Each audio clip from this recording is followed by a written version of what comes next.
ఆధిక్యతను బట్టి దేవుని నేను స్తుతిస్తున్నాను. ఈ సమయంలో మనం ప్రార్థన చేసుకొని కొంత సమయం మనము దేవుని యొక్క వాక్యాన్ని మనం ధ్యానించేద్దాం. ప్రార్థన రేపిద్దాం. పరిశుద్ధమైన తండ్రి, మరి ఒకసారి నాయన నీ కృపా సింహాసనందుకు మేము వస్తున్నాం నాయన. నీ కుమారులు మాకు ఇచ్చినటువంటి గొప్ప విమోచనను బట్టి నిన్ను స్తుతిస్తున్నాను తండ్రి.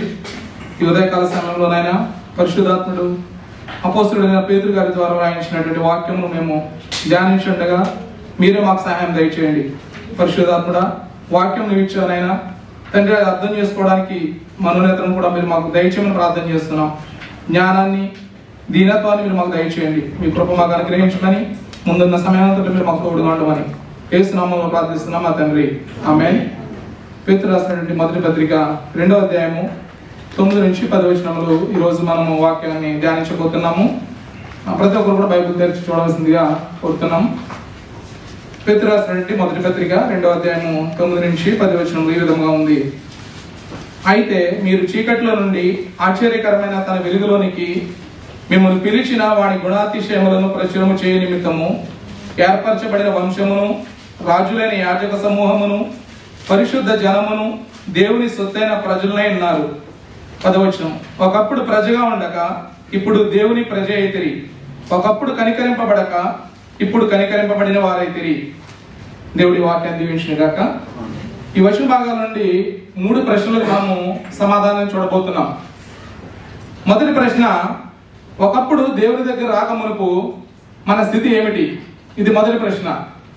రెండవ ప్రశ్న, దేవుని దగ్గరికి వచ్చిన తర్వాత మన స్థితి ఏమిటి? మూడవ ప్రశ్న, ఇప్పుడు దేవుడు మనల్ని ఏం చేయమంటున్నాడు? ఈ 3 ప్రశ్నలకు ఈ 2 వచనాల నుండి మనము సమాధానం చూడబోతున్నాం. పేతురు రాసినటువంటి మొదటి పత్రిక అంతట్లో ఈ యొక్క 2 వచనాలు చాలా చాలా ప్రాముఖ్యమైనవి పిల్లరా. ఈ 3 ప్రశ్నలు మనం దృష్టిలో ఉంచుకొని ఈ యొక్క 2 వచనాలు మనం చదివినట్లయితే మనకి స్పష్టంగా అర్థమవుతుంది ఈ యొక్క వాక్యం యొక్క అర్థం ఏమిటనేది. మనం ఒక్కొక్క ప్రశ్నకి మన సమాధానం చూద్దాం. మొదటిది, మనం దేవుని దగ్గరికి రాకమునుపు ఒకప్పుడు మన స్థితి ఏమిటి? మన పాత స్థితి ఏమిటి? దేవుని దగ్గర రాకమునుపు మనము అంటే మనం దేవుని తెలుసుకోక మునుపు మన స్థితి గురించి చెబుతుంది. దేవుడు చెప్తున్నాడు, నా దగ్గరికి రాకముందు నీ స్థితి ఇది, నువ్వు ఇలా ఉండేవాడివి, నువ్వు ఇక్కడ ఉండేవాడివని దేవుడు చెప్తున్నాడండి.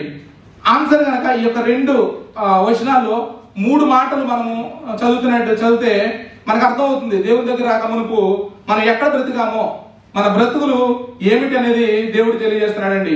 ఈ 2 వచనాల్లో 3 మాటలు మనం చూసినట్లయితే 10వ వచనం 9వ వచనంలో చూడండి.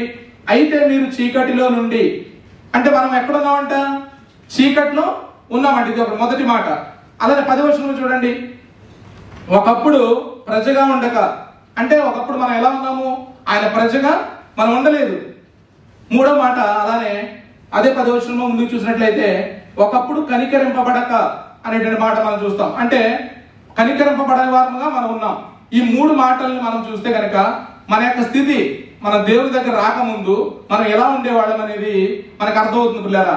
మొట్టమొదటిది, మనము చీకట్లో ఉన్నామంట. చూడండి 9వ వచనంలో, అయితే మీరు చీకటిలో నుండి ఆశ్చర్యకరమైన తన వెలుగులోనికి అనేటువంటి మాట ఉంది. అంటే మనము దేవుని దగ్గర రాకమునుపు మనం ఎక్కడ ఉన్నామంట? మనం చీకట్లో ఉన్నామంట. దేవుని దగ్గర రాకముందు మన అందరం కూడా చీకట్లోనే ఉన్నాం. అసలు చీకట్లో ఉండడం అంటే ఏంటి? మీరు చీకట్లో ఉన్నారని పాస్టర్ గారు బోధించినప్పుడు మనం అనుకోవచ్చు, నేను చీకట్లో ఉండడం ఏంటి అంటే భూమి మీద అందరూ కూడా సాయంత్రం అవగానే చీకట్లోనే కదా ఉంటున్నారు అని మనలో కొంతమంది అనుకోవచ్చు. కానీ దేవుడు ఇక్కడ మాట్లాడేటువంటి చీకటి ఆ చీకటి గురించి కాదు పిల్లరా. మనకి సాయంత్రం 6 గంటల అవగానే వచ్చేటువంటి చీకటి గురించి కాదు ఇక్కడ వాక్యం మాట్లాడేది. లోకంలో ఉండేటువంటి వెలుగు చీకటిని గురించి కాదు ఇక్కడ దేవుడు మాట్లాడుతుంది. మనం చీకటిని అర్థం కావాలంటే దేవుని పరిశుద్ధ గ్రంథం నుండి కొన్ని వచన భాగాలు మనం చూస్తే మనం ఈ చీకటిలో, అంటే ఆ చీకటి ఎటువంటి చీకటిలో మనం బ్రతుకుతున్నాం, దేవుని తెలియకముందు మనం ఎట్లా ఉన్నామనేది మనకి క్లియర్గా అర్థమవుతుంది పిల్లరా. ఇందాక మన ఆశీర్వాదం గారు చదివినటువంటి వచన భాగంలో చూస్తే కనుక మత్తయి సువార్త 4వ అధ్యాయము 12 నుంచి 15 వచన భాగాల్లో ఈ విధంగా ఉంది. యోహాను చెరపట్టబడినని యేసు విని గలిలియాకు తిరిగి వెళ్లి నజరేతు విడిచి జెబులూను, నెఫ్తాలి అను దేశముల ప్రాంతంలో సముద్ర తీరమందలి కపెర్నహూమునకు వచ్చి కాపురం ఉండెను. జెబులూను దేశమును, నఫ్తాలి దేశమును, యొర్దాను కావలనున్న సముద్ర తీరమున అన్యజనులు నివసించు గలిలియు, చీకటిలో కూర్చున్న ప్రజలను గొప్ప వెలుగు చూచిరి. మరణ ప్రదేశంలోను మరణఛాయలోను కూర్చుండిన వారికి వెలుగు ఉదయించెను. ఇక్కడ ప్రభు అయిన యేసుక్రీస్తు వారు నజరేతు అనేటువంటి ఆ ఊరిని విడిచిపెట్టి కపర్నహూములోనికి కాపురం ఉండడానికి వచ్చారు పిల్లరా. కపర్నహూము ఎక్కడ ఉందంటే జెబులోను నఫ్తాలి అనేటువంటి ప్రాంతంలో ఉంది. ఆయన ఆ ప్రాంతాలకు వచ్చినప్పుడు అక్కడ డే అండ్ నైట్ ఉంది, అంటే ఉదయం సాయంత్రం కూడా ఉంది. కానీ ఇక్కడ చూడండి ఏమంటున్నాడు ఆయన, జెబులోను దేశమును నఫ్తాలి దేశమును యోర్దానుకు ఆవలన్న సముద్ర తీరమున అన్యజనులు నివసించు గలిలయు చీకటిలో కూర్చుండిన ప్రజలను గొప్ప వెలుగు చూచిరి. మనం అర్థం చేసుకోవాల్సింది ఏంటంటే, ఎక్కడికైతే ఆయన వెళ్ళాడో ఆయన వెళ్ళిన ప్రాంతం అంతా కూడా చీకట్లో ఉన్నటువంటి జనము వెలుగును చూశారంట. ఆయన లేనప్పుడు అక్కడ వెలుగు లేదు ఆ ప్రాంతంలో. అంటే ఆయన రాగానే ఆ ప్రాంతంలో ఏమొచ్చిందంట, వెలుగు వచ్చిందంట. దేవుడు వాక్యం చెబుతున్నటువంటి చీకటి ఇది పిల్లరా. అంటే డే నైట్ గురించి కాదు మాట్లాడేది, ఉదయం సాయంత్రం గురించి కాదు, కానీ వారి జీవితాల్లో ఉన్నటువంటి చీకటి గురించి దేవుని వాక్యం చెప్తూ ఉంది. అలానే యోహాను సువార్త చూడండి 1వ అధ్యాయము 4-5 వచనాలు మనం చూస్తే కనుక 4-5 వచనాలు, ఆయనలో జీవం ఉండెను, ఆ జీవము మనుషులకు వెలుగైండెను, ఆ వెలుగు చీకటిలో ప్రకాశించున్నది కానీ చీకటి దాన్ని గ్రహింపకుండెను. ఇక్కడ వెలుగు ప్రభు అయిన యేసుక్రీస్తు వారు. చూడండి, ఆయన ఎప్పుడైతే ఆ నఫ్తాలి జెబులూను ప్రాంతాలకు వెళ్ళారో అక్కడికి వెళ్ళగానే ఏం జరిగింది ఆ ప్రాంతాల్లో, ఆ ప్రాంతంలో ఉన్న వాళ్ళందరూ కూడా వెలుగును చూశారంట. ఆ వెలుగు ప్రకాశిస్తుందంట కానీ చీకటి దాన్ని గ్రహించుకుండెను అనే మనం చూస్తుంటాం పిల్లలు. నిజంగా ప్రభు అయిన యేసుక్రీస్తు వారు ఆయన వెలుగైనారు, ఆయన నిజమైనటువంటి వెలుగైనారు. ఈ లోకము చీకట్లో ఉంది అనేటువంటి విషయం మనకు అర్థం కావాలి. చాలా మంది అనుకోవచ్చు, ఇంత వెలుగు ఉంది కదా, ఈ లోకంలో సూర్యుడు ప్రకాశిస్తున్నాడు, ఈ అబుదాబి ప్రాంతం అంటే అంతట్లో కూడా ఇన్ని లైట్స్ ఉన్నాయి, మరి మీరేంటి ఈ లోకం చీకట్లో ఉందని బోధిస్తున్నారు అని మీరు అనుకోవచ్చు చాలా మంది. కానీ ఎవరైతే దేవుని దగ్గర రాలేదో, ఎవరైతే వెలుగు దగ్గర రాలేదో వాళ్ళు ఇంకా కూడా చీకట్లోనే ఉన్నారని దేవుని వాక్యం చెప్తుంది పిల్లరా. ఇక్కడ మాట్లాడుతున్నటువంటి చీకటి మామూలు చీకటి కాదు, ఆత్మీయమైనటువంటి చీకటి గురించి వాక్యం చెప్తా ఉంది.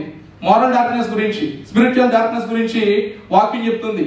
అంటే మనకు అర్థం కావాల్సింది, నువ్వెవరివో తెలియనటువంటి స్థితిలో నువ్వు ఉన్నావు. అంటే నువ్వెవరో నీకు తెలియదు, దేవుడు ఎవరో నీకు తెలియదు, మంచి ఏదో చెడేదో తెలియనటువంటి పరిస్థితుల్లో నువ్వు ఈ లోకంలో బ్రతుకుతున్నావు దేవుడికి తెలియక ముందు. చీకట్లో చూడండి, ఒక చీకట్లో ఉన్నటువంటి వ్యక్తిని అలానే వెలుగులో ఉన్నటువంటి వ్యక్తిని మనం ప్రశ్న అడిగామనుకోండి, ఇద్దరు వ్యక్తులు ఉన్నారు లోకంలో, వాళ్ళిద్దరిని కూడా ఒకే ప్రశ్న మనం అడిగితే వాళ్ళు చెప్పే సమాధానం ఏ విధంగా ఉంటుందో మనం ఒకసారి ఆలోచన చేస్తే పిల్లరా. చీకట్లో ఉన్నటువంటి వ్యక్తిని మనము నువ్వెవరివి అన్నావు అనుకోండి, నేను మనిషిని, నేనే అంటాడు. నువ్వెందుకు ఇక్కడ ఉన్నావు అన్నావు అనుకోండి, మనం ఎందుకు ఉండేటువంటి అందరూ ఉన్నారు నేను ఉన్నాను అంటాడు. అలానే నువ్వెవరి కోసం అన్నావు అనుకోండి, నేను నా కోసం ఉన్నాను అంటాడు. చీకట్లో ఉండేటువంటి వ్యక్తి చెప్పేటువంటి జవాబు ఈ విధంగా ఉంటుంది పిల్లరా. అదే ప్రశ్నలు కనుక మనం వెలుగులో ఉన్నటువంటి వ్యక్తిని అడిగినప్పుడు అని ఏం చెప్తాడు చూడండి. నువ్వెవరివి అన్నావు అనుకోండి ఒక వ్యక్తిని, నేను దేవుని సృష్టి అంటాడు ఆయన. నువ్వు ఎవరి కోసం ఉన్నావు, నువ్వు ఎవరివి అన్నావు అనుకోండి, నేను దేవుని సృష్టి అంటాడు. అలా నువ్వు ఎందుకు ఉన్నావు అన్నావు అనుకోండి, నేను దేవుని కోసం ఉన్నాను అంటాడు. నువ్వు ఎవరి కోసం ఉన్నావు అన్నావు అనుకోండి, నేను దేవుని మహిమ కోసం ఉన్నాను, దేవుని చిత్తాన్ని నెరవేర్చడం కోసం నేను బ్రతుకుతున్నాను అంటాడు. ఒకే వ్యక్తి, అంటే ఇద్దరు వ్యక్తులు ఉన్నారు ఇక్కడ, ఒకే సూర్యుని కింద బ్రతుకుతున్నారు, కానీ వాళ్ళు చెప్పే జవాబులు వేరుగా ఉన్నాయి పిల్లరా. ఎందుకు అంటే ఒక వ్యక్తి చీకటిలో బ్రతుకుతున్నాడు, మరొక వ్యక్తి వెలుగులో ఉన్నాడు అనేటువంటి విషయాన్ని మనం అర్థం చేసుకోవాలి. ఎంతసేపు తన కోరికలు తను నేర్చుకుంటూ నెరవేర్చుకుంటుంటాడు చీకటిలో ఉన్న వ్యక్తి. అంటే నా ఇష్టము, నా కోసం, నా కోరికలు, ఎంతసేపు నా నా నా అని బ్రతుకుతున్నటువంటి వ్యక్తి, మనం గమనించవలసింది ఆ వ్యక్తి ఇంకా చీకట్లోనే బ్రతుకుతున్నాడు అనేటువంటి విషయము మనకు అర్థం కావాలి పిల్లరా. చీకట్లో ఉన్నవాడు ఎప్పుడు కూడా చీకటి పనులే చేస్తుంటాడు. త్రాగుడు కానీ, వ్యభిచారము, క్రోధము, మోసము, అబద్ధాలు, ఇవన్నీ కూడా చీకట్లో ఉండేటువంటి వ్యక్తి చేసేవే. ఎందుకంటే దేవుడు ఎవరో తనకి తెలియదు, మంచి ఏదో తెలియదు, చెడు ఏదో తెలియదు తనకి. చీకట్లో ఉన్నటువంటి వ్యక్తికి దేవుని భయం ఉండదు పిల్లరా మొదటిగా. కాబట్టి ఇవన్నీ కూడా లోకంలో ఏమున్నాయో వాటిని ఇష్టపడుతుంటాడు, వాటి కోసమే బ్రతుకుతుంటాడు. అందుకని ఆ వ్యక్తి ఏం చెప్పాడు సమాధానం, నేను నా కోసం బ్రతుకుతున్నాను, నేను మనిషిని, నేను నా కోసం బ్రతుకుతున్నాను అంటాడు. కానీ దేవుని వ్యక్తి అంటే వెలుగులోకి వచ్చినటువంటి వ్యక్తి ఆ విధంగా మాట్లాడాడు. దేవుని సృష్టి అని తనకు తెలుసు, దేవుని కోసం బ్రతకాలని తెలుసు, దేవుని మహిమ కోసం జీవించాలని తెలుసు కాబట్టి ఆ విధంగా మాట్లాడు పిల్లరా. కానీ చీకట్లో ఉన్నటువంటి వ్యక్తి ఈ విధంగా తన ఆలోచన విధానం ఈ విధంగా ఉంటుంది. కాబట్టి యోహాను సువార్తలో చూస్తే దేవుని యొక్క తీర్పు ఏ విధంగా ఉంటుందంటే, యోహాను సువార్త 3:19 చూస్తే కనుక ఆ తీర్పు ఇదే: వెలుగు లోకంలోనికి వచ్చిన గాని తమ క్రియలు చెడ్డమైనందున మనుషులు వెలుగును ప్రేమింపగా చీకటినే ప్రేమించిరి. అంటే లోకంలోనికి వచ్చిన వెలుగు ప్రభు అయిన యేసుక్రీస్తు వారు పిల్లరా. కానీ ఎందుకు మనుషులు దేవుని దగ్గర రావట్లేదంటే, ఇంకా కొంతకాలం తాగాలి, ఇంకా కొంతకాలం ఈ లోకంలోనే తిరగాలి, ఇంకొంతకాలము ఈ లోకంలో నా సంతోషాన్ని నెరవేర్చుకోవాలి, నా శరీరాశలను నెరవేర్చుకోవాలి అని చీకట్లో ఉండేటువంటి వ్యక్తి యొక్క ఆలోచన విధానము ఈ విధంగా ఉంటుంది పిల్లరా. ఎందుకంటే దేవుని దగ్గరకు వస్తే ఏమవుతుందంటే దేవుడు పరిశుద్ధుడని, దేవుడు వెలుగని, ఆయన ఎంత మాత్రం చీకటి లేదు కదా. అంటే ఆయన ఏం చెప్తే అది చేయాలి. అంటే మన నోటిని కంట్రోల్ చేసుకోవాలి, మన కళ్ళని మనం కంట్రోల్ చేసుకోవాలి, మన యొక్క శరీరాన్ని మనం కంట్రోల్ చేసుకోవాలి. ఇవన్నీ దేవుని దగ్గరకు వస్తే చేయాలి కదా. అందుకనే మనిషి దేవుని దగ్గర రావడానికి ఇష్టపడ్డాడు పిల్లరా. పాస్టర్ గారు ఎంతమందికి చెబుతారు, చర్చికి రండి, దేవుని గురించి తెలుసుకోండి, దేవుని వాక్యం వినండి, మీరు దేవుని కొరకు బ్రతకండి అని ఎన్నోసార్లు పాస్టర్ గారు బ్రతమాడడం నేను చూశాను. ఎంతో మంది కాల్ చేయడం చూశాను. రారు. ఎందుకు రారంటే వాళ్ళకి చీకటి అంటేనే ఇష్టం. మనం చదవం కదా, చీకటి క్రియలు వారికి ఇష్టం. దుష్కార్యం చేయ ప్రతి వాడు కూడా చీకటిని ప్రేమించును, అంటే వెలుగును ద్వేషించును అనేటువంటి మాట మనం చూస్తాం. అంటే వాళ్ళు చీకటిని ప్రేమిస్తున్నారు కాబట్టి వెలుగు అనేటువంటి దేవుని వాక్యం దగ్గర వారు రారు. ఎంత బ్రతిమాలినా కూడా వారు రారు పిల్లరా. కానీ ఒకవేళ నేను బ్రతుకుతుంది దేవుని కోసము, ఆయన మహిమ కోసము, ఆయన నా సృష్టికర్త, నేను ఎటు చూసినా కూడా ఆయన నాకు కనబడుతున్నాడు, నేను సముద్రం వైపు చూసినా, అంటే నా ఎదురుగా ఉన్నటువంటి ఒక వ్యక్తిని చూసినా దేవుని యొక్క స్వరూపం నాకు కనబడుతుంది అని కనుక చెబుతుంటే ఆ వ్యక్తి వెలుగులో బ్రతుకుతున్నాడని అర్థం పిల్లరా.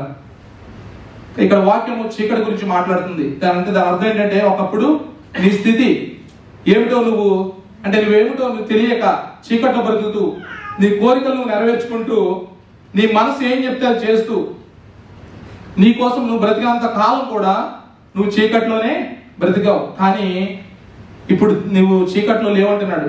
ఒకప్పుడు మన స్థితి ఏంటో చెప్తున్నాడు. దీని యొక్క వాక్యంలో ఎటువైపు వెళ్ళినా కూడా, ఎన్ని పుస్తకాల్లో మనం చదివినా కూడా దేవుని దగ్గరకు రాకమునకు మనము చీకట్లోనే ఉన్నాము, అంధకారంలోనే ఉన్నాము. మన పత్రికలన్నింటిలో కూడా కొలసీలు రాసిన పత్రిక కానీ, ఎఫెసీయులకు రాసిన పత్రిక కానీ మనం చదివినప్పుడు మన యొక్క పాత స్థితి, మనం దేవుని దగ్గరికి తెలియక ముందు మన యొక్క స్థితి ఎంత భయంకరమో దేవుని వాక్యం తెలియజేస్తుంది పిల్లరా. మనం కొలసీలు రాసిన పత్రిక ఒక వచనం చూద్దాం. మళ్ళా 1వ అధ్యాయం 13వ వచనంలో ఈ విధంగా ఉంది: ఆయన మనలను అంధకార సంబంధమైన అధికారంలో నుండి విడుదల చేసి తాను ప్రేమించిన తన కుమారుని యొక్క రాజ్య నివాసులుగా చేసెను.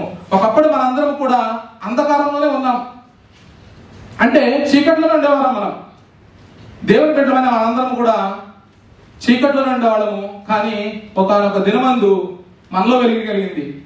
ఆ క్షణం కంటే ముందు మన హృదయంలో చీకటి ఉంది అనేటువంటి విషయం మనకు అర్థం కావాలి పిల్లరా. ఈ విషయంలో మనందరం కూడా చాలా క్లారిటీగా ఉండాలి. ఎందుకు నేను ఇన్ని వచనాలు చెబుతున్నానంటే, నేను దేవుని దగ్గరకు రాకమునుపు చీకట్లోనే బ్రతికాను అనేటువంటి కన్విక్షన్ కనుక మన హృదయంలో కలిగిన రోజే నిజంగా దేవుడు మన జీవితంలో ఏం చేశాడో మనకు అర్థం అవుతుంది. అంతవరకు దేవుడు మన జీవితంలో ఏం చేశాడు అనేది మనకు అర్థం కాదు.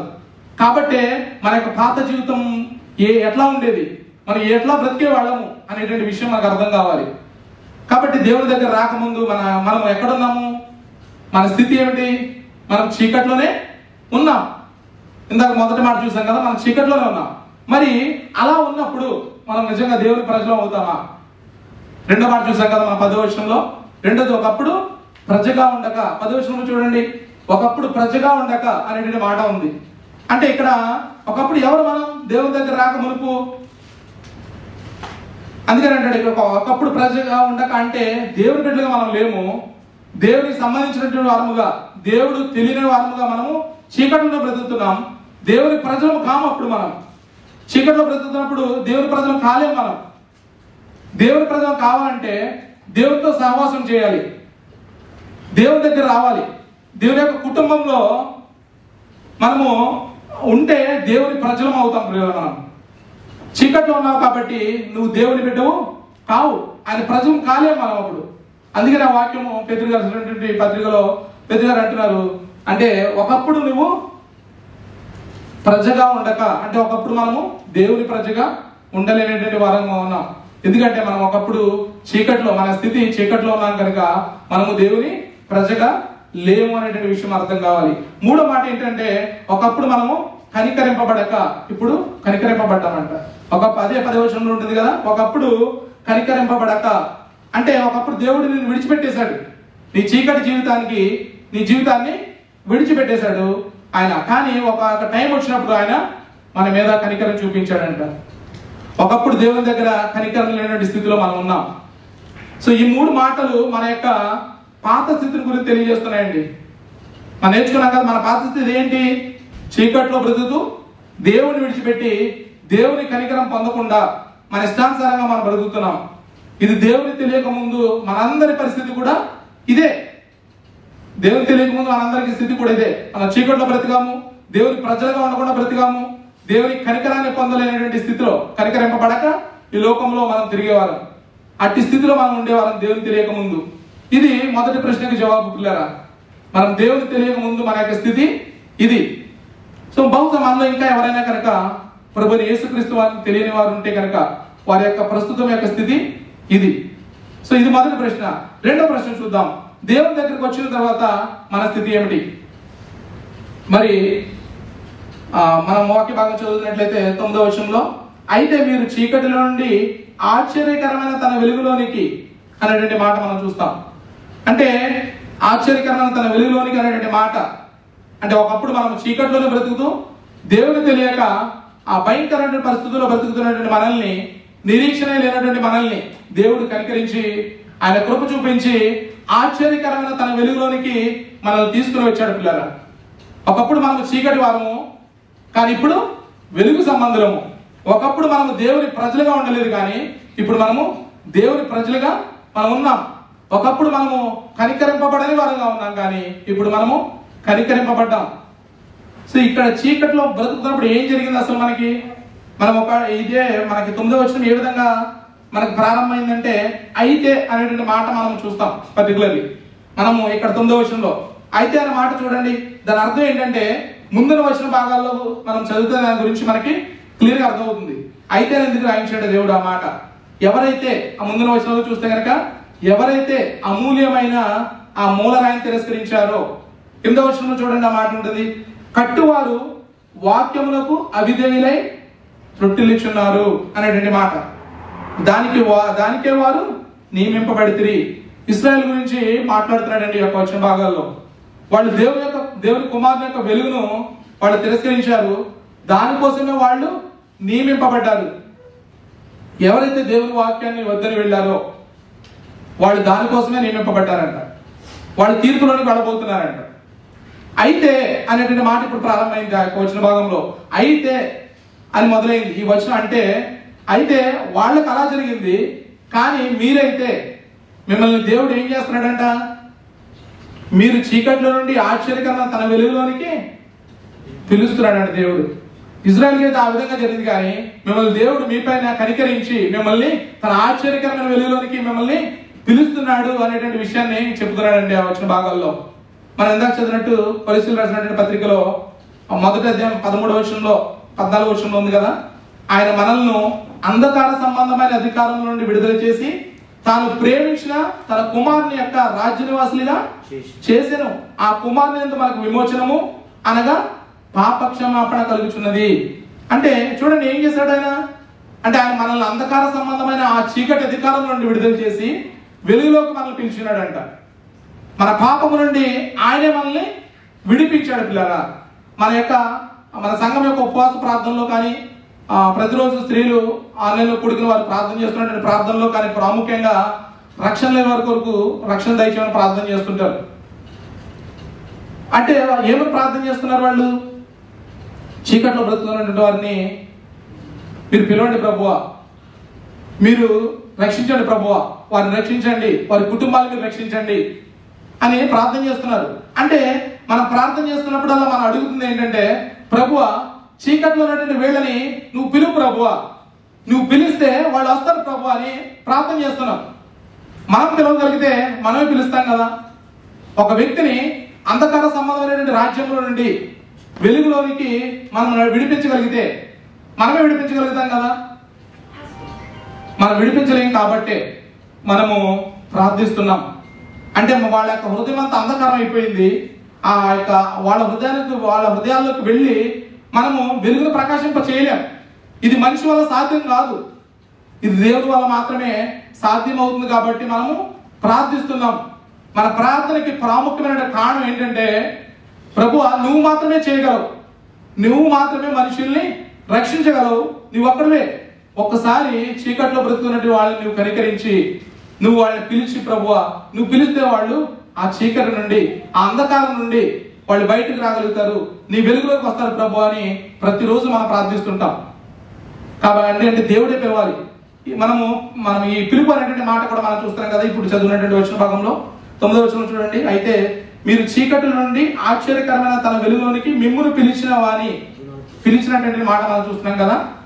పిలుపు అనేటువంటి మాట అంటే అర్థం ఏంటంటే మనకు తెలుసు, పిలవడం అంటే రమ్మనడం. దేవుడు రమ్మంటే చీకట్లో ఉన్నటువంటి మనమందరము కూడా వెలుగులోనికి వచ్చాం పిల్లలు. మన యొక్క పాత స్థితిలో నుండి నూతన స్థితిలోకి తీసుకొచ్చింది దేవుడు మన మీద చూపించినటువంటి కనికరము. రెండవది ఆయన పిలిచినటువంటి పిలుపు పిల్లలు. ఎప్పుడైతే మనల్ని ఆయన పిలిచాడో అప్పటి వరకు చర్చ అంటే రానన్నటువంటి వారు, సహవాసం అంటే రానటువంటి వ్యక్తి ఎప్పుడైతే హృదయంలో చీకటి పోయి వెలుగు కలిగిందో వెంటనే తన బైబిల్ తీసుకుని చర్చికి వస్తాడు, సహవాసానికి వస్తాడు, నిత్య జీవం అంటాడు, పరిశుద్ధత అంటాడు. తన జీవితం మొత్తం మారిపోతుంది, తన యొక్క మాట మారిపోతుంది. ఏమైందంటే తన యొక్క హృదయంలో ఉన్నటువంటి చీకటిలోనికి వెలుగు అనేది కలిగింది కాబట్టి, ఆశ్చర్యకరమైనటువంటి వెలుగులోనికి వచ్చాడు కాబట్టి. ఆశ్చర్యకరమైన వెలుగు ప్రభు అయిన యేసుక్రీస్తు వారి ప్రభులారా. ఎవరైతే మనకు ఎవరిలో అయితే మనకి పాప క్షమాపణ కలిగిందో, ఎవరిలో అయితే నిత్య జీవం ఉందో ఆయన దగ్గరికి మనం వచ్చినాం కాబట్టి మన యొక్క జీవితం మొత్తం మారిపోయింది, మన మాట మొత్తం మారిపోయింది, మన ప్రవర్తన మొత్తం మారిపోయింది. ఎందుకంటే రక్షణ యెహోవాది, ఆయన మాత్రమే మనల్ని పిలుచున్నాడు కాబట్టి మన జీవితం మారిపోయింది పిల్లరా. చీకటి ఉన్నప్పుడు మనకి తప్పేదో తెలిసేది కాదు, మంచి ఏదో తెలిసేది కాదు. కానీ ఇప్పుడు తెలుస్తుంది మనకి, మనం ఎందుకు ఈ భూమి మీదకి వచ్చాం, మనం ఎందుకు మనం బ్రతుకుతున్నాం, మనం ఎక్కడికి వెళ్ళాలో మనకు తెలుసు ఈరోజు. ఎందుకంటే మనము వెలుగులోకి వచ్చినాం కాబట్టి. ఇది పిల్లల దేవుని దగ్గరికి వచ్చిన తర్వాత మన యొక్క స్థితి అంటే, మన దేవుని దగ్గర వచ్చిన తర్వాత మన స్థితి ఏంటంటే మనకు వెలుగులోకి వచ్చాం. మన పాత స్థితి నుండి, మన అంధకారమైన ఆ చీకటి బ్రతుకు నుండి దేవుడు మనల్ని పిలిచి తన వెలుగులోని మనల్ని నడిపించాడు పిల్లల. ఇది రెండవది మన యొక్క స్థితి. దేవుని తెలుసుకున్న తర్వాత మన యొక్క స్థితి. ఈ వెలుగులో దేవుడు మనకి చాలా ధన్యతలు ఇస్తున్నాడు, చాలా ఆశీర్వాదాలు ఇస్తున్నాడు. మొదటి మనం చూస్తే అదే 9వ వచనంలో చూడండి. తన అయితే మీరు చీకటి నుండి ఆశ్చర్యకరమైన తన వెలుగులోనికి మిమ్మల్ని పిలిచిన వాని గుణాతిశయములు ప్రచురము చేయ నిమిత్తము ఏర్పరచబడిన వంశమును. మొదటిది మనం ఏర్పరచబడిన వంశం అంట. అంటే ఏర్పాటు అనేటువంటిది మాట చాలా ప్రాముఖ్యమైనది పిల్లరా.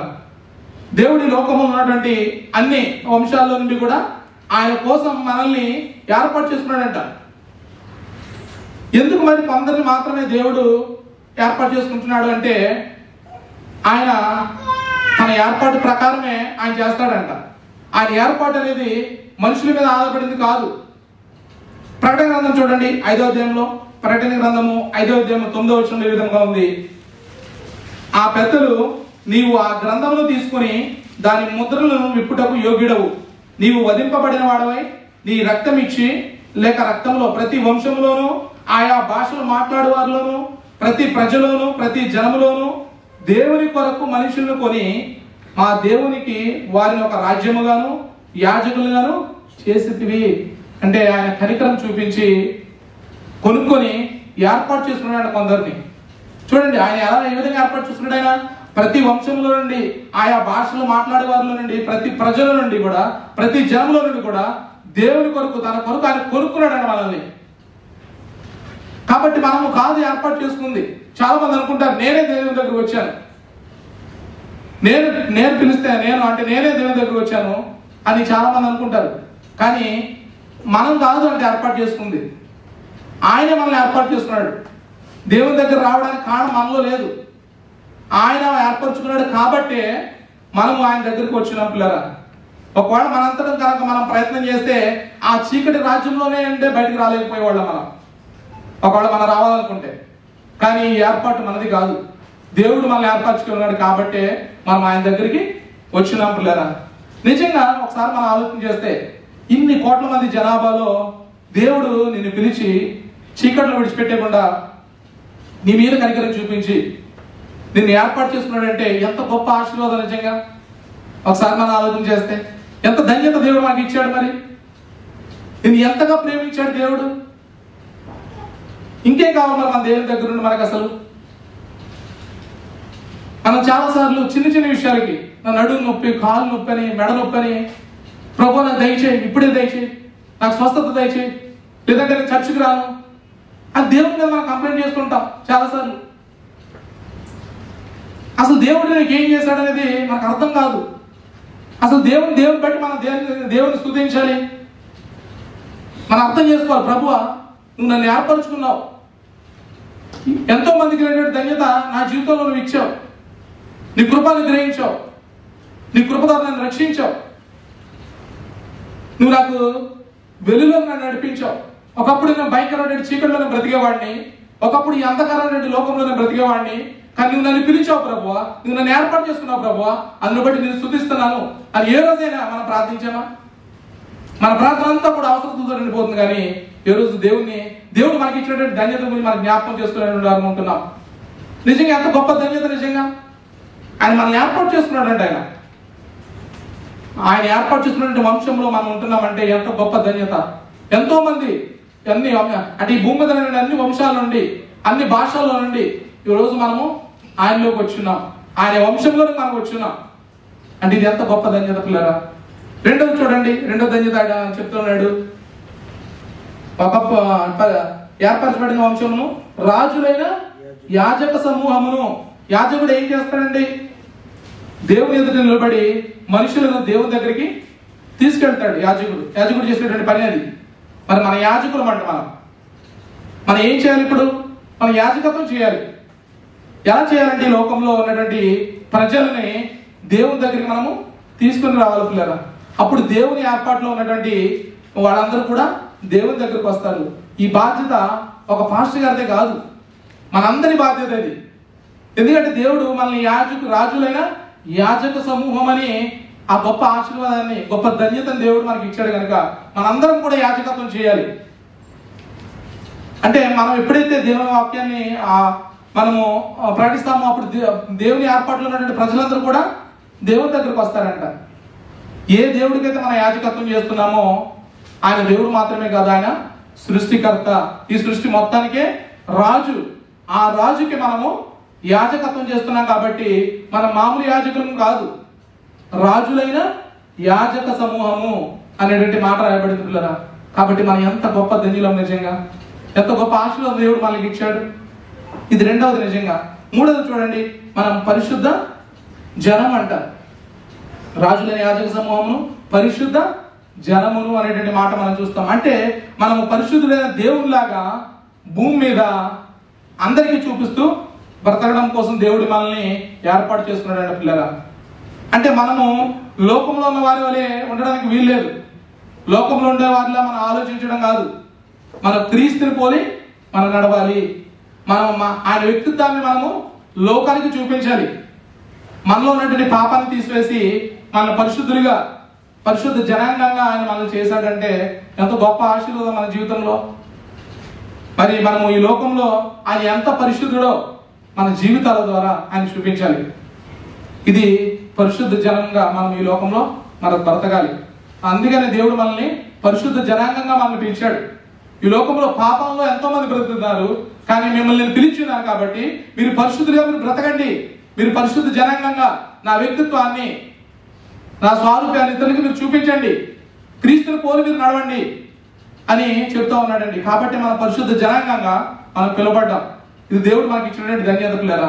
చివరి దాన్ని చూడండి, ఇంకొక మాట ఉంటుంది, మీరు దేవుని సొత్తు అయిన ప్రజలై ఉన్నారు అన్నట్టు. మిమ్మల్ని నేను కొనుక్కున్నాను, నేను మిమ్మల్ని సంపాదించుకున్నాను, మీరు నా సొత్తు అని దేవుడు పిలుస్తున్నాడు. మరి నిజంగా ఆయన చీకట్లో నుండి మనల్ని తన ఆశ్చర్యకరమైనటువంటి వెలుగులోనికి తీసుకుని వచ్చి మనల్ని విడిచిపెట్టలేదు. ఆయన ఇన్ని ధన్యతలు మనకి ఇస్తున్నాడు, ఇన్ని ఆశీర్వాదాలు మనకి ఇస్తున్నాడు మన జీవితాల్లో. మరి ఇన్ని చేసి ఆయన మనల్ని ఒక పని చేయమని చెప్తున్నాడు. మన పాత స్థితి చీకట్లో ఉన్నాము, మన కొత్త స్థితి వెలుగులోకి వచ్చాము. మరి ఇప్పుడు వెలుగులోకి వచ్చిన తర్వాత ఆయన మనకి చాలా ఆధిక్యతలు ఇచ్చాడు మనల్ని పిలిచి. మరి ఇన్ని ఆధిక్యతలు ఇచ్చినాడంటే దేవునికి ఒక ఉద్దేశం ఉంటుందా లేదా? తప్పకుండా దేవునికి ఒక ఉద్దేశం ఉంటుంది పిల్లరా. ఆ ఉద్దేశమే మూడో ప్రశ్న చూడండి. ఇప్పుడు మనం చూసాం మొదటి స్థితి, మనము మొదటి ప్రశ్న చూసాం. దేవునికి తెలియక ముందు మనము చీకట్లో అంధకారంలో దేవుని ప్రజలుగా ఉండక కనికరింపబడక మనం బ్రతికాము, అది మన స్థితి. కానీ దేవుడు మనల్ని పిలిచి తన వెలుగులో నడిపించాడు. వెలుగు సంబంధిగా మనం బతుకుతున్నాము. వెలుగులో నడిపించడం మాత్రమే కాదు, ఆయన మనకి చాలా ఆధిక్యతలు ఇచ్చాడు. ఆయన పిలిచిన తర్వాత ఆధిక్యతలు ఇచ్చి ఆయన చివరికి ఏమంటున్నాడంటే, నేను మీకు ఇన్ని ఆధిక్యతలు ఇచ్చాను, మీరు ఇది చేయండి అని ఆయన చెప్తా ఉన్నాడండి. మూడో ప్రశ్న చూడండి. ఇప్పుడు దేవుడు మనల్ని ఏం చేయమంటున్నాడు? మరి మనల్ని రక్షించాడు కదా, ఆయన వెలుగులోకి మనల్ని తీసుకుని వచ్చాడు, మనకి ఇన్ని ఆధిక్యతలు ఇచ్చాడు, లోకం నుండి మనల్ని వేరు చేశాడు ఆయన. ఇప్పుడు ఏం చేయమంటున్నాడంటే, నేను ఒకప్పుడు ఈ స్థితిలో ఉన్నాను, దేవుడు నన్ను ఈ స్థితిలోకి తీసుకొచ్చాడు. మరి ఇప్పుడు మనం దేవుని కొరకు నేను ఏం చేయాలి అంటే, ఆయన గుణాతిశయములను ఈ లోకానికి ప్రచురం చేయాలంట. ఆ మాట చూడండి 9వ వచనంలో. అయితే మీరు చీకటిలో నుండి ఆశ్చర్యకరమైన తన వెలుగులోనికి మిమ్మును పిలిచిన వాని గుణాతిశయములను ప్రచురము చేయ నిమిత్తము అనేటువంటి మాట. అది దేవుని యొక్క ఉద్దేశం అని పిల్లలు. అంటే ఆయన గుణాతిశయాల్ని ఈ లోకానికి ప్రచురము చేయాలంట. చూడండి, వెలుగులోకి మిమ్మల్ని పిలిచిన వాడి గుణాతిశయములను ప్రచురము చేయ నిమిత్తము అంటే అసలు మొదటిగా ఆయన గుణాతిశయములు ఏంటో మనకు తెలియాలి.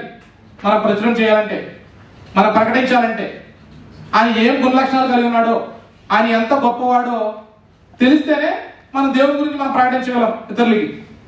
మనం ఈ చదవబడిన 2 వచనాల్లో ఆయన గుణలక్షణాలు కూడా మనం చూడవచ్చు పిల్లలు. నిజంగా ఈ 2 వచనాల్లోనే మనం కొన్ని గుణలక్షణాలు చూస్తే, ఒకటి అంధకార సంబంధమైనటువంటి రాజ్యం మీద ఆయనకి అధికారం ఉంది అనేటువంటి విషయం మనకు అర్థమవుతుంది ఈ వచన భాగాలను బట్టి. కాబట్టి అంధకార సంబంధమైనటువంటి రాజ్యంలో నుండి ఉన్నటువంటి వ్యక్తిని పిలిచి తన వెలుగులోనికి తీసుకొచ్చాడు ఆయన. అంటే ఆయన పిలిస్తే ఎవరైనా రావాల్సిందే, నేను రాను అనడానికి లేదు పిల్లరా. అంటే దాన్ని బట్టి మనకు ఏం అర్థం కావాలంటే, ఆయన సార్వభౌమాధికారం గలవాడు, అంటే ఆయన ఎక్కడికైనా వెళ్ళగలడు, ఆయన ఏదైనా చేయగలడు అనేటువంటి విషయము మనకు అర్థం కావాలి. దాన్ని బట్టి ఒకనొక గుణలక్షణం ఏంటంటే, దేవుని యొక్క గుణలక్షణము ఆయన సార్వభౌమాధికారం గలవాడు అనేటువంటి విషయం మనకి అర్థం కావాలి పిల్లలు. కాబట్టి ఆయన ఆ అంధకారమైనటువంటి ఆ భయంకరమైన పాపంతో నిండిపోయిన హృదయంలోకి వెళ్ళి కూడా ఆయన తన వెలుగులోనికి ఆయన నడిపించాడు. మనం వెళ్ళలేము అక్కడికి, మనం నడిపించలేము వాళ్ళని, కానీ దేవుడు నడిపించగలడు. అంటే ఆయన సార్వభౌమాధికారం గలవాడు అనేటువంటి విషయం మనకు అర్థం కావాలి. ఆయన ఎక్కడికైనా వెళ్ళగలడు, ఎవరినైనా ఆయన పిలవగలడు. ఆయన పిలిస్తే నేను రాను అనడానికి ఏ వ్యక్తి కూడా అనడానికి లేదు పిల్లగా. కాబట్టి ఆయన సార్వభౌమాధికారం గలవాడు అనేటువంటి గుణలక్షణాలు మనం అర్థం చేసుకోవచ్చు. ఇంకా కొన్ని చూస్తే కనుక ఇంకోటి ఏంటంటే, ఆయన కనికరం చూపిస్తాడంట. మనం చూడండి, దేవుడు కనికరం గలవాడు, కృపా సమృద్ధి గలవాడు అని అది ఆయన లక్షణం. అంటే ఆయన మన మీద తన కనికరం చూపించాడు కాబట్టే మనము ఆ భయంకరమైనటువంటి చీకటి నుండి ఆశ్చర్యకరమైనటువంటి వెలుగులోనికి మనం వచ్చి ఉన్నాం. కాబట్టి ఆయన కనికర సంపన్నుడు, ఆయన కనికరం గలవాడు, ఆయన కృప గలవాడు అనేటువంటిది ఆయన గుణలక్షణం కాబట్టే ఆయన మన మీద కనికరం చూపించాడు పిల్లలు. మరి ఈ యొక్క గుణలక్షణం అర్థం చేసుకుంటున్నాం నిజంగా మన జీవితంలో. ఇంకోటి ఏంటంటే, ఆయన వెలుగు రాజ్యానికి కూడా అధిపతి ఉన్నాడు. ఆయనే వెలుగు అన్నాడు కాబట్టి ఆ వెలుగుకి ఆయనే అధిపతి ఉన్నాడు. కాబట్టి ఈ విధంగా మన ప్రతి వచన భాగాల్లో నుండి దేవుని యొక్క గుణలక్షణాలు మనం జ్ఞాపకం చేసుకుని అర్థం చేసుకుని దేవుని మనం ఈ లోకాల్లో ఆయన్ని ప్రకటించబద్దులమైనాం. ఆయన పరిశుద్ధుడని, ఆయన రాజు అని, ఇవన్నీ కూడా వచన భాగాల్లో చూస్తాం. కాబట్టి ఆయన గుణలక్షణాలు మనం ప్రచురం చేయాలి పిల్లరా. క్రైస్తవుడు అయినటువంటి నువ్వు ప్రకటించకపోతే ఎవరు ప్రకటిస్తారు దేవుని గురించి? క్రీస్తు గురించి లోకంలో ఎవరు ప్రకటిస్తారండి? మిషనరీలు మనం ప్రతి వారం వింటున్నాం. ఈరోజు బ్రదర్ ప్రశాంత్ గారు కూడా మిషనరీ గురించి చెప్పారు, జాన్ బనియన్ గురించి. ఆయన 12 సంవత్సరాలు జైలు జీవితంలో ఉండి కూడా క్రీస్తుని ప్రకటించడం మానలేదు. ఆయన పుస్తకాలు రాసి ఆయన క్రీస్తుని గురించి ప్రకటించాడు. అపోస్తలుడైన పౌలు గారి గురించి కూడా మనం నేర్చుకుంటున్నాం సంఘంలో. ఆయన కూడా ఖైదీగా ఉండి, ఎన్నో సంవత్సరాలు ఖైదీలో ఉండి కూడా క్రీస్తుని ప్రకటించడం మాత్రం మానలేదు.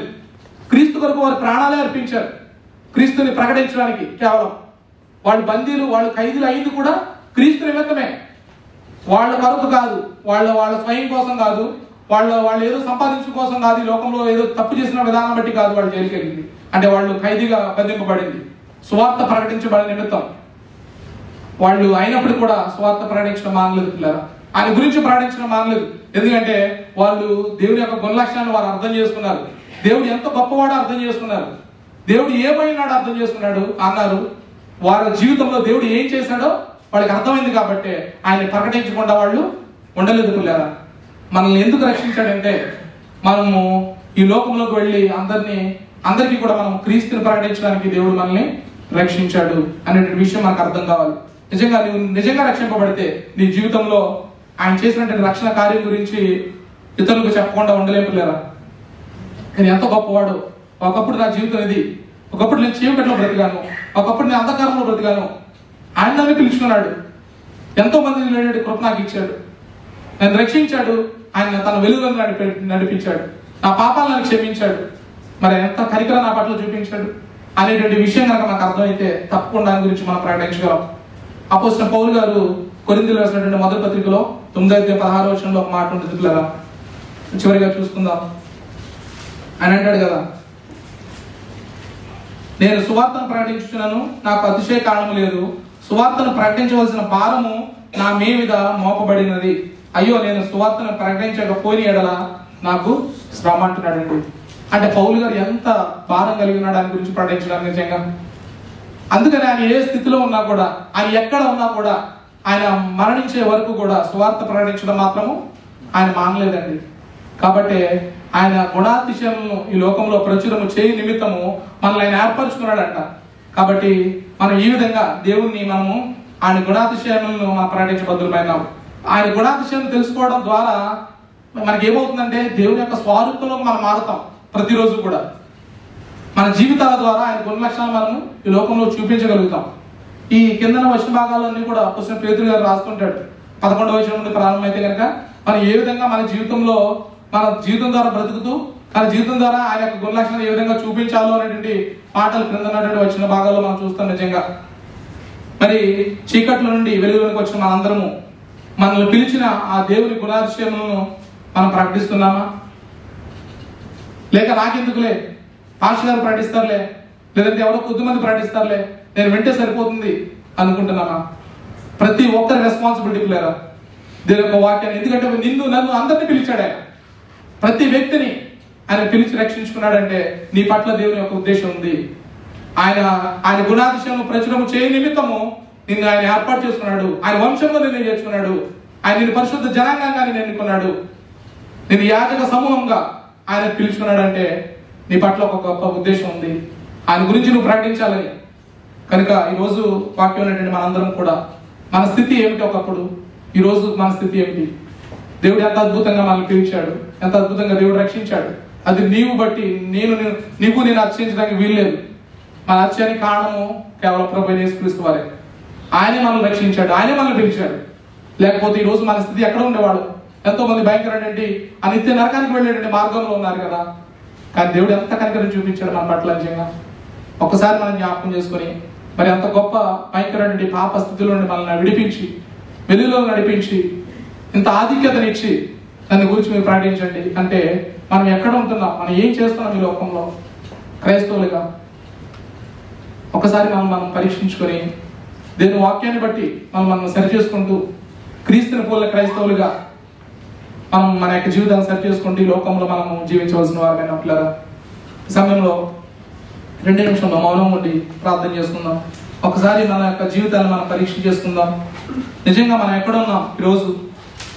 బహుశా ఇంకా మనలో ప్రభు అయిన యేసుక్రీస్తుని తెలియని వారు ఉంటే కనుక మీరు చీకట్లో ఉన్నారని తెలుసుకుని వెలుగైన ప్రభు అయిన యేసుక్రీస్తు దగ్గరకు వచ్చి మీ పాపాలు ఒప్పుకున్నట్లయితే ఆయన మీ మీద కనికరం చూపించి నిన్ను రక్షించి తన ప్రజలుగా తన బిడ్డలుగా ఆయన చేసుకుంటాడు.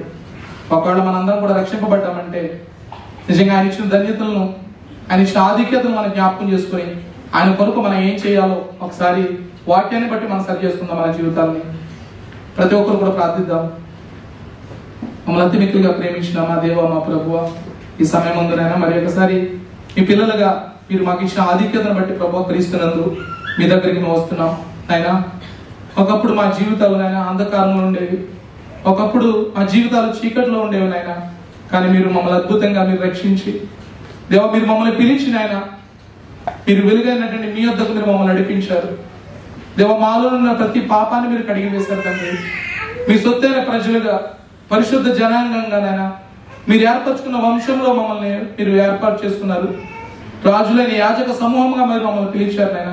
అందరి బట్టి మిమ్మల్ని స్తుతిస్తున్నాం నాయన. మీ వాక్యాన్ని మేము అర్థం చేసుకుని, మీ గుణ లక్షణాలు మేము అర్థం చేసుకుని నాయన మిమ్మల్ని ప్రకటించే గొప్ప వరంగా ఉండడానికి లోకంలోనైనా దేవ, మీరు మాకు సాదృశ్యంగా ఉంచిన అనేక మందిని మేము వారి జీవితాలను బట్టి మేము నేర్చుకుంటూ దేవ, క్రీస్తుని పోలి క్రైస్తవులుగా మేము బ్రతకడానికి ఒక మాదిరి క్రీస్తుని మాకు చూపించారు దేవ. క్రీస్తుని పోలి మేము నడవడానికి మీ కృప అనుగ్రహించమని, ఈ వాక్యాన్ని మా అందరి హృదయాల్లో మీరు ఫలింపచేయమని యేసుక్రీస్తు నామములో ప్రార్థిస్తున్నాం మా తండ్రి. ఆమేన్, ఆమేన్.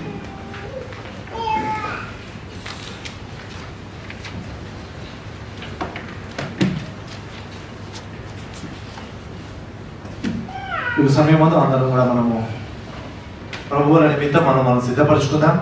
అందరం కూడా ధ్యానం